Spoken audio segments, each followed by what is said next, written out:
since kes Linus ni digembar-gemburkan, ada tak pelapor yang macam dia tarik diri daripada Tak ada. Tak laku. Tak ada. Orang datang juga. Walaupun Linus dijadikan isu, kenapa 6.6 bilion datang? Kenapa dia orang target 26,000, datang 3,000? Saya mengalu-alukan. Itu sebab kita kata sekarang ni, saya tak sebut tadi, saya tertinggal, saya terlupa.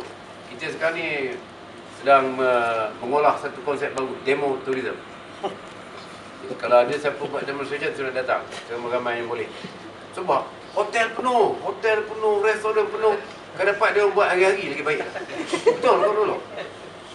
Dapat buat hari-hari. Saya pun nak jual air batu je kalau buat hari-hari. Demo tourism, I call it demo tourism.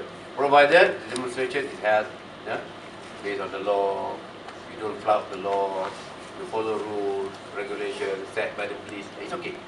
We have every week if possible. Buat lagi, ni baru ni 3,500, kumpulkan lagi 30,000. Saya akan pakat dengan kawan-kawan, saya akan beritahu polis, benarkan jalan. Buat lagi lah.